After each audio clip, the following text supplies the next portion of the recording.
અમેરિકામાં ઇલીગલી રહેતા 10 ગુજરાતીઓની હવે ડિપોર્ટેશનની ઘડીઓ ગણાઈ રહી હોય તેવી સ્થિતિ છે. આ તમામ લોકો સામે બોસ્ટનમાં ફેક રોબરીમાં સામેલ હોવાનો ગુનો દાખલ કરવામાં આવ્યો છે અને જલ્દીથી તેમની સામે હિયરિંગ પણ શરૂ થશે. ફેક રોબરી કરાવીને તમામ લોકો યુ વિઝા મેળવી લઈ અમેરિકામાં લીગલ થવાની ફિરાકમાં હતા, પણ હવે તેમને જેલની સજા ભોગવવાની સાથે ડિપોર્ટ થવાનો પણ વારો આવ્યો છે. જસ્ટિસ ડિપાર્ટમેન્ટના જણાવ્યા અનુસાર જે 10 લોકો સામે વિઝા ફ્રોડનો ગુનો દાખલ કરાયો છે તેમાં મેસેચ્યુસેટ્સના જીતેન્દ્ર પટેલ, મહેશ પટેલ, સંજય પટેલ, દીપિકા પટેલ અને અમિતા પટેલ તેમજ સંગીતા પટેલનો સમાવેશ થાય છે, જ્યારે રમેશ પટેલ કંટકીના, રોનક પટેલ મિસિસિપી અને મિંકેશ પટેલ તેમજ સોનલ પટેલ ઓહાયોના છે તેવું પણ જણાવાયું છે. અગાઉ આ કેસમાં 11 લોકોના નામ હતા, જેમાંથી એક આરોપીનું કેસ શરૂ થાય તે પહેલા જ ડિપોર્ટેશન થઈ ગયું હોવાથી હવે 10 લોકો સામે હિયરિંગ થવાની છે. જે 10 ગુજરાતીઓને આરોપી બનાવાયા છે તેમાંથી હાલ કંટકીના રમેશ પટેલ અને મિસિસિપીના રોનક પટેલ આઈસની જેલમાં બંધ છે, જ્યારે બાકીના લોકોને અગાઉ અરેસ્ટ કર્યા બાદ અમુક શરતો સાથે રિલીઝ કરી દેવાયા હતા. જસ્ટિસ ડિપાર્ટમેન્ટે એવું સ્પષ્ટ જણાવ્યું છે કે તમામ આરોપીઓને સજા સંભળાવી દેવાય, ત્યારબાદ તેમની સામે ડિપોર્ટેશનની કાર્યવાહી હાથ ધરવામાં આવી શકે છે.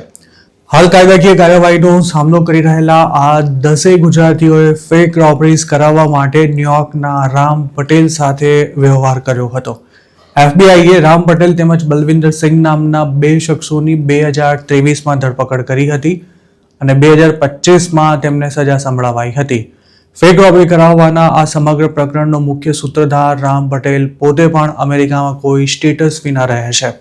માર્ચ 2023ના ચાર્જિંગ ડોક્યુમેન્ટ્સ અનુસાર રામ પટેલ અને તેના સાગરીતોએ મેસેચ્યુસેટ્સ અને અન્ય સ્થળોએ 6 કન્વીનિયન્સ અથવા લિકર સ્ટોર્સ અને ફાસ્ટ ફૂડ રેસ્ટોરાંમાં ફેક રોબરીઝની ગોઠવણ કરાવી હતી, જેનો હેતુ નકલી રોબરીના નકલી વિક્ટિમ્સને યુ વિઝા અપાવવાનો હતો. અગાઉ કરાયેલા સેટિંગ અનુસાર જે સ્ટોરમાં રોબરી કરાવવાની હોય ત્યાં એક લૂંટારો ચોક્કસ સમય પહોંચી જતો હતો અને ગન બતાવી કેશ લૂંટી લેતો હતો. આ સમગ્ર ઘટનાક્રમ સીસીટીવીમાં કેપ્ચર થઈ જતો હોવા છતાં પણ લૂંટારાના ભાગી ગયા બાદ 5 મિનિટ પછી રોબરીનો ભોગ બનનારા 911 પર ફોન કરતા હતા. અમેરિકામાં રોબરી થાય ત્યારે લૂંટારાને શોધવા માટે પોલીસ ડ્રોનથી લઈને હેલિકોપ્ટર્સ પણ યુઝ કરતી હોય છે. તેવામાં પોતાનું સેટિંગ એક્સપોઝ ન થઈ જાય તે માટે આ ભેજાબાજો રોબરી થઈ ગયાની 5 મિનિટ બાદ પોલીસને જાણ કરતા હતા. જોકે આ જ કારણે આ તમામ રોબરીઝ નકલી છે તેવી શંકા ગઈ હતી અને પોલીસ દ્વારા તપાસ શરૂ કરાઈ હતી. કોર્ટમાં રજૂ કરાયેલા ડોક્યુમેન્ટ્સ અનુસાર આ સ્કીમના દરેક લાભાર્થી રામ પટેલને પૈસા આપતા હતા અને રામ પટેલ સ્ટોરના ઓનર્સને પૈસા આપીને રોબરી કરાવતો હતો. રામ પટેલ હાલ આ કેસમાં સજા ભોગવીને જેલની બહાર આવી ગયો છે અને તે યુએસમાં જ છે, પણ તેણે જે લોકોના કામ કરી આપ્યા હતા તે બધાએ હવે કોર્ટના ધક્કા ખાતા થઈ ગયા છે.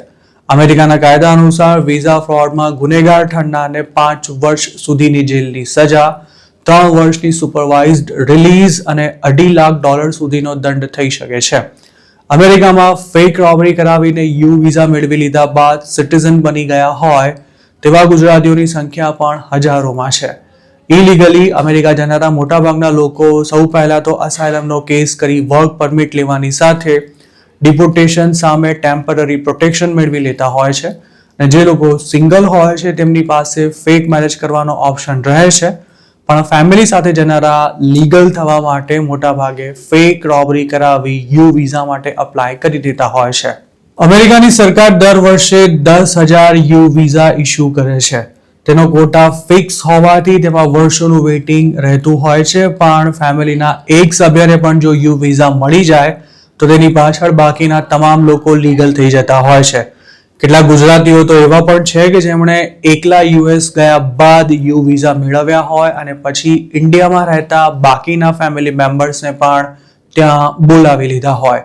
આજથી 10 વર્ષ પહેલા ફેક રોબરી કરાવવાનું કામ સાવ રમત વાત હતી, પણ હવે આ બધી પોલપટ્ટી પકડાઈ ગયા બાદ અમેરિકાની પોલીસ એલર્ટ થઈ ગઈ છે.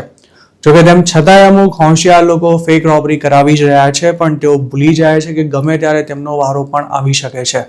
જેમ કે બોસ્ટનના જ કેસમાં 3-4 વર્ષ પહેલા થયેલી રોબરીના લાભાર્થીઓ સામે છેક હવે કાયદાકીય કાર્યવાહી શરૂ કરવામાં આવી છે.